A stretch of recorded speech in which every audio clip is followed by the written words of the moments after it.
Hello and welcome to the Business Standard Morning Show. I'm Swapnil Joglika. Let's take a look at the stories for the day.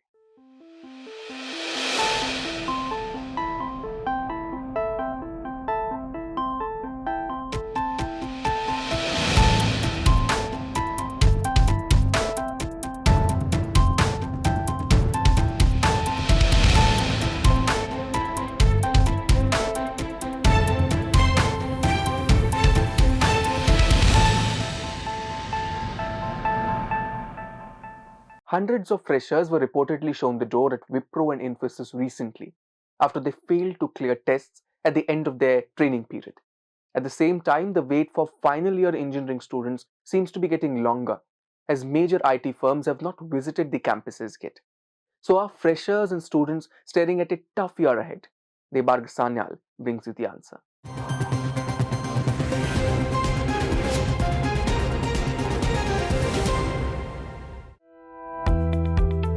Is it the ongoing economic uncertainty or the last year's excessive hiring? Or both? India's two IT majors, Infosys and Wipro, are yet to land in the campuses of engineering and management colleges to hire fresh graduates.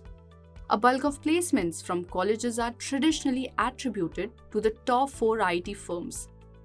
While the campus placement season begins in August-September, several top-built recruiters are yet to hit campuses for placement. Experts and industry insiders are expecting CY23 hiring to be subdued. Institutes are also worried that students graduating this year may find themselves in a tight squeeze, as many companies are yet to complete the onboarding process for students placed from the 2022 batch.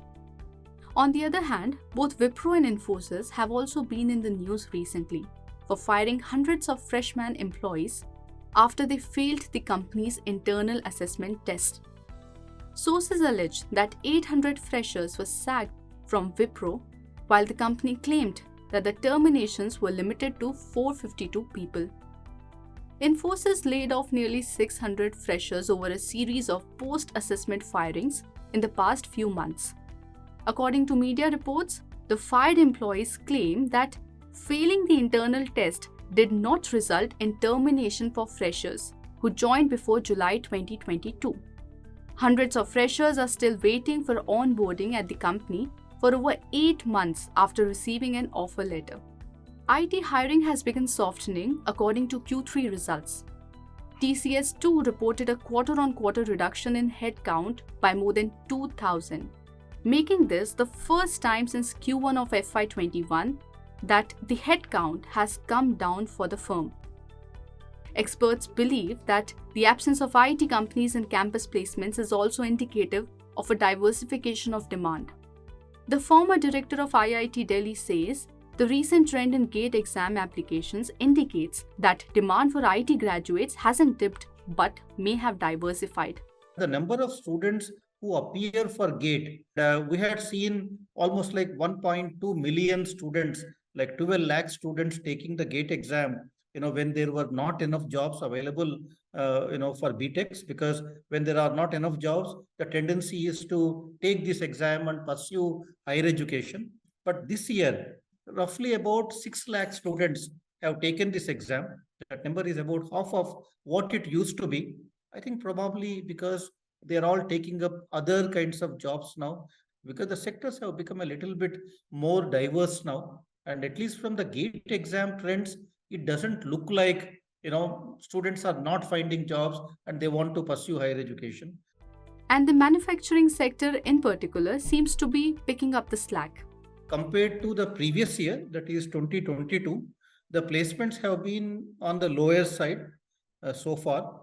But the manufacturing companies are making up for lower numbers on the IT side, thanks to the Make in India programs and multiple initiatives of Government of India, the program, the performance-linked incentives and all of those kind of schemes, and even the semiconductor manufacturing, which might pick up.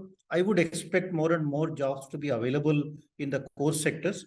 And the core sector jobs sooner or later will start competing with the IT jobs. The diversification in demand also means that students must update and evolve their CVs as well. I don't think so they should hesitate to take up any job at this point of time as long as it gives them some work exposure. Because so far what they have got is a knowledge exposure. What they have gained is knowledge in their campuses. But I think the work exposure is altogether very different, which help them build their cognitive skills as well. Which means that yes, you could also invest in your transversable skill set, which usually we've seen at a lower cadre, but even at a higher cadre role, if you look at having 2 or 3 skills would always be desirable to fall back in a situation like this, right? Rao too urges students to not rush for a job placements right after their bachelor's degrees. Whole herd mentality of everybody, pursuing just one single sector and not doing anything else has never been a good thing for the country. Diversification is always good. We should not be, dependent on just one single sector to employ a large fraction of our workforce. The entry level IT jobs, the bar is going to go up because at the end of the day, all of them are competing with other AI tools, like for example, the chat GPT. I think at the end of the day, the students utilizing all these tools that are becoming available is the kind of a learning that we need to impart. I would also like to see not everybody looking for a job immediately after bachelor's. There are many more opportunities in other areas, but those opportunities are not going to become available after a BTech degree. I think one needs to pursue higher education, one needs to become expert at something, and then one needs to get into areas where there is a higher barrier for entry. Sumit Kumar of Team Lease points out the need to build up a more robust and attractive skill development ecosystem for graduating students to sharpen their skills before they can aim for such challenging jobs. See, we need to look at the skills which are different levels. One is the low order skill sets, and that's where the vocational education really matters, right? And that could be typically at an ITI level or even schools level or even at a polytechnic level as well. But if you look at some of the professional institutes, there's a lot of emphasis today on the R&D. Right, and we need to look at some of the high order skill sets and invest a lot in the internships in the R&D sector as well. I think the idea is right now, how do you also create a talent pipeline for the jobs that are expected to be created? While experts agree that IT companies have slowed down their hiring process and the sector is quickly turning into a tough market, they also urge students to see this as an opportunity to diversify, pick up vocational skills, and pursue careers in more diversified job sectors.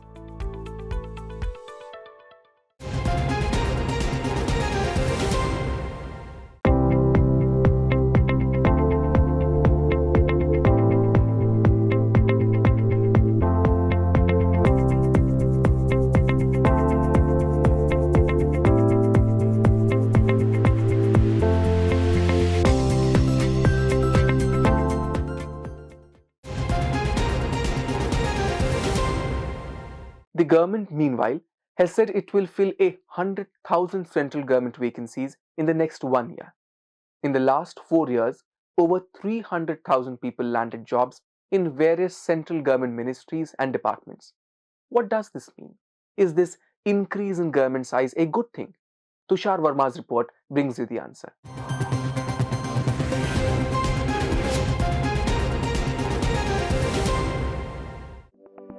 The size of the Indian government is set to increase in FY24.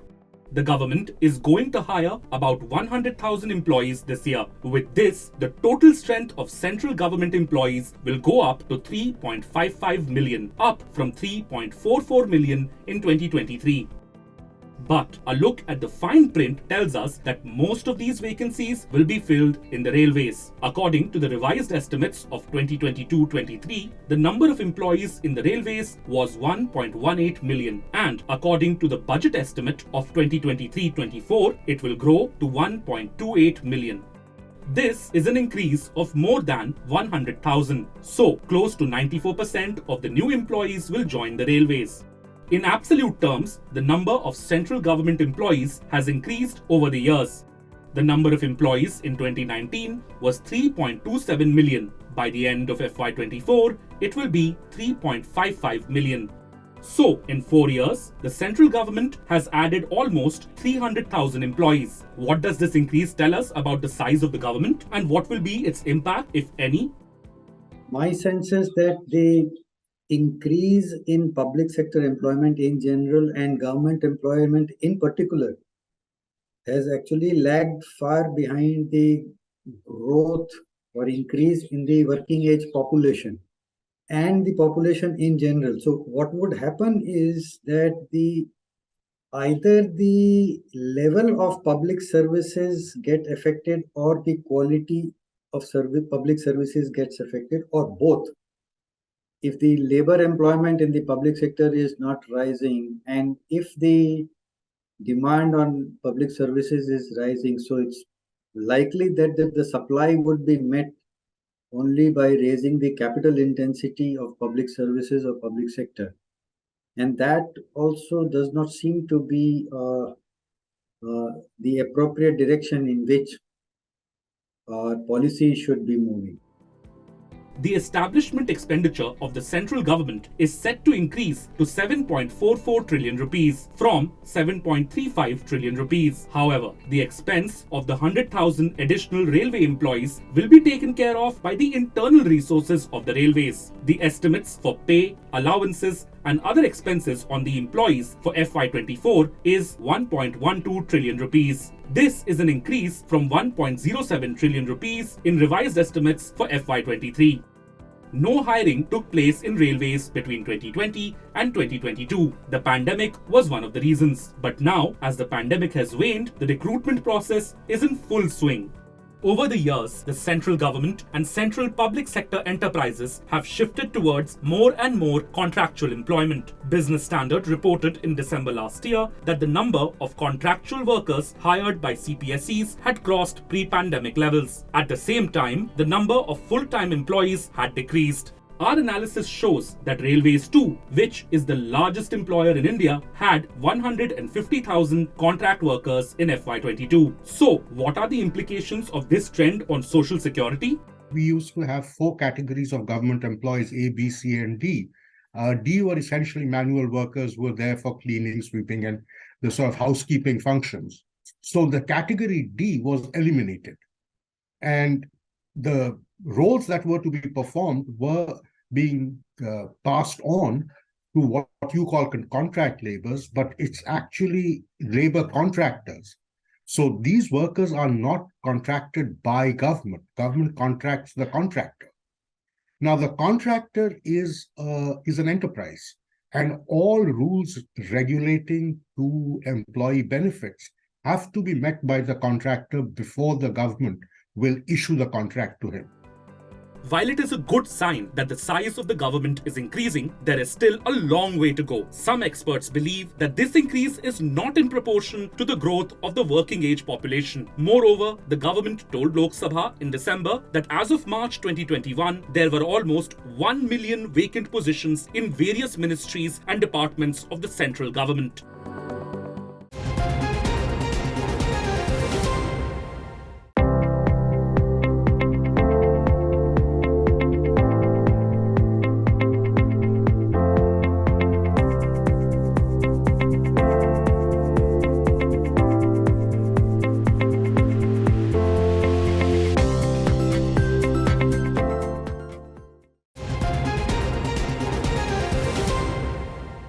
Besides unemployment, inflation has been a cause of worry for the government. It rose to 6.52% in January, bringing the key indices down.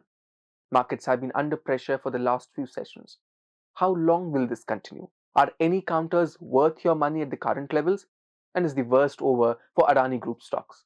Puneet Wadhwa caught up with Gaurav Ratnaparkhi, head of technical research at Sher Khan by BNP Paribas, on what technical charts indicate for Adani Group stocks, the key levels he's tracking for the frontline indices, and his investment strategy.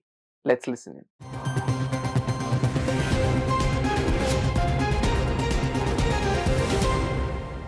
Hello and welcome to the show. I'm Puneet Wadhwa, and today we have with us Govt Vacancies, Head of Technical Research at Sher Khan by BNP Paribas. Hello, Gaurav, and welcome. Hello, sir. I'm fine. How are you? So the market seems to be stuck in a range. How do you see the Sensex and Nifty play out in the short to medium term? What are the key levels that you are tracking on these indices? Yeah, as you rightly pointed out, the Nifty and the Sensex are stuck in a consolidation for last few weeks, and I think this consolidation can go on for next couple of weeks as well. Basically, on the higher side, both these indices are facing resistance near their crucial daily moving averages as well as near a falling trend line. So as far as Nifty is concerned, the resistance is placed at around 18,000. Till the time Nifty trades below the level of 18,000, the consolidation can go on in the range of 17,500 on the downside to 18,000 on the upside. So this 500 points range is expected to be there for next couple of weeks. And once this consolidation is complete, then the Nifty will be set for a breakout on the higher side, and eventually it can surpass the level of 18,000 and head higher.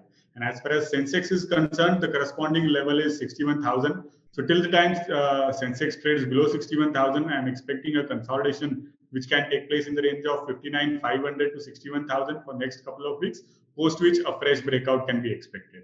Adani Group stocks have been in the limelight since the Hindenburg report came out in the last week of, towards the end of January.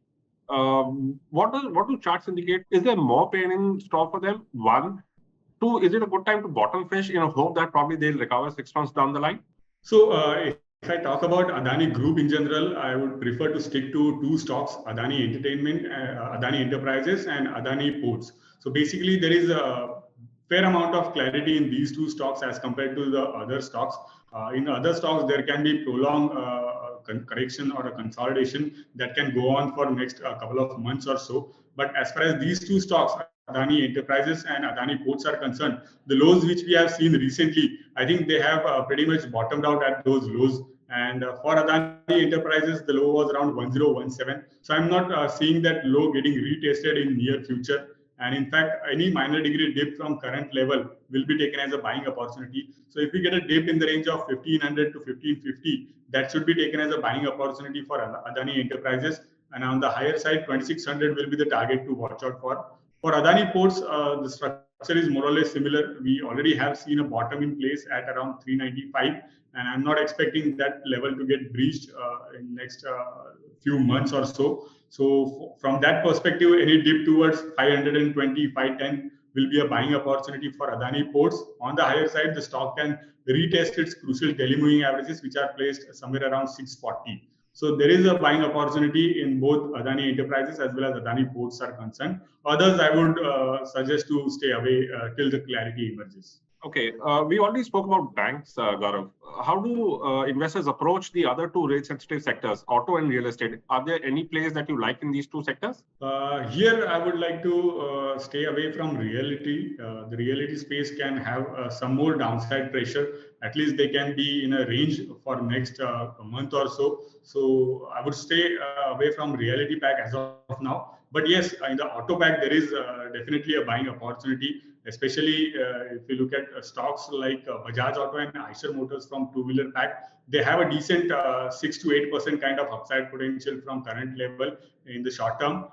Even the auto ancillary stock, Bharat Forge, is showing pretty attractive structure. It has seen a good amount of consolidation and is now on the verge of a fresh rally, which is around the corner. So Bharat Forge can also deliver around 10 to 12% kind of upside potential in the next couple of weeks. And as far as four-wheelers are concerned, I would suggest Maruti is one stock which can be considered as a staggered buying opportunity. One can accumulate the stock in the range of 8700 to 8800 and look for an upside potential of around 8 to 10% over the next 2 to 3 weeks. What's your broad view on the mid and small caps? Do you like anything from these two market segments? Yes, so as we discussed about the large caps, where the consolidation can be for next 1 to 2 weeks, the mid cap and small cap sectors can continue to witness prolonged consolidation.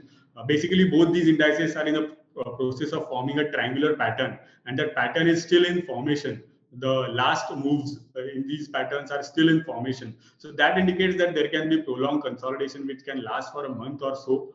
1 to 1.5 month kind of consolidation can be there in both these indices. So the time is not yet ripe to get into mid cap, small cap space. After a few weeks down the line, probably there will be setup where one can consider getting into these sectors. IT stocks, the IT sector is back in limelight again, given the fact that leading IT players are going slow on hiring, at least the campus recruitment bit. What do charts indicate regarding these two stocks? Are there any stocks, worthy of investors' money at the current levels from a medium to long-term perspective? Yeah, again, when it comes to IT pack, I think we have already seen a bottom in place, and what we are seeing in last few sessions is nothing but a minor degree correction, and that is providing opportunity for one to align on the long side. So it is better to stay on the long side of the trade as far as IT is concerned. And both the large caps, Infy and TCS, both are showing very attractive setup. Buy on dips will be the strategy in both these stocks. Any correction, a couple of percentage point correction should be used as a buying opportunity. And after that, the stock is expected to resume. Both these stocks, in fact, are expected to resume their larger uptrend and can have around 15 to 16% kind of upside potential over the next couple of months. Purely from a market strategy viewpoint, should one use the rallies to exit or should one use the dips to buy? I think one should use dips to buy.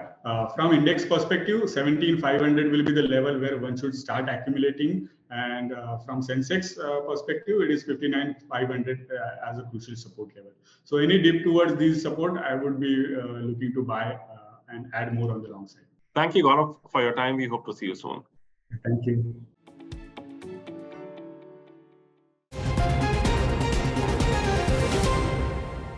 On Tuesday, the markets are likely to remain range-bound amid lack of any major triggers. Stock-specific action, however, will continue. Moving on, an altogether different kind of action is going on in the Bengaluru sky with the slogan "Make in India for the World" at the center stage. Prime Minister Narendra Modi inaugurated the Aero India 2023 in the city on 13 February. The 5-day event will host a slew of aerospace and defense companies. Today's Decoder will explain what is Aero India.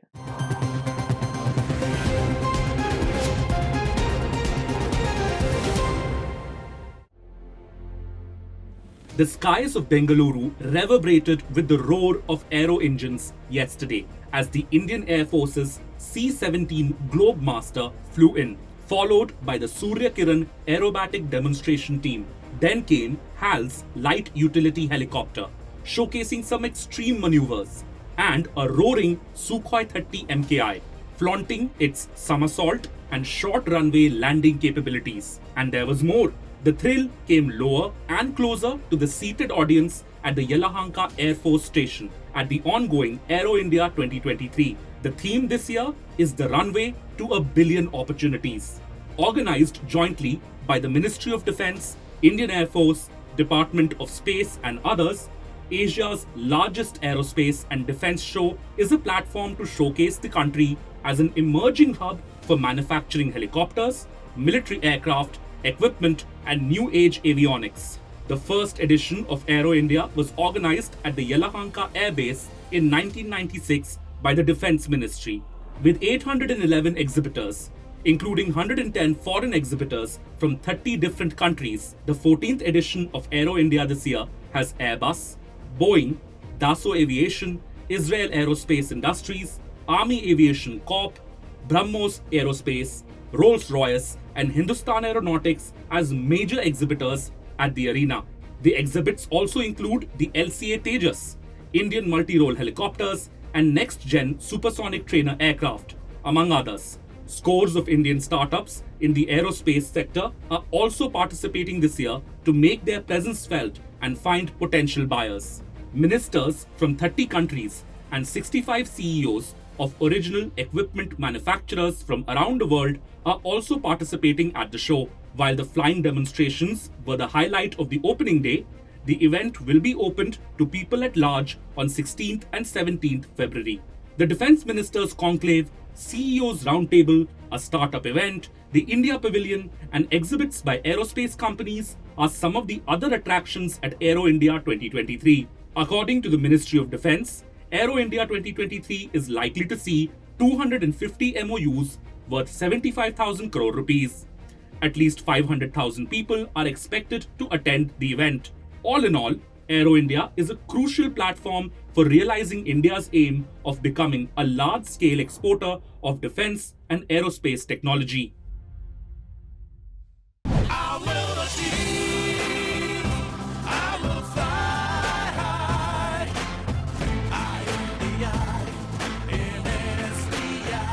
I'm backed by the nation's trusted bank, SBI, the banker to every Indian. 2 US Air Force F-35 fighters, which are arguably the world's most advanced 5th generation fighter, are also taking part at the event. That's all for today. Catch the next episode of The Morning Show tomorrow. Thank you for watching. If you like this video, share it and subscribe to Business Standard.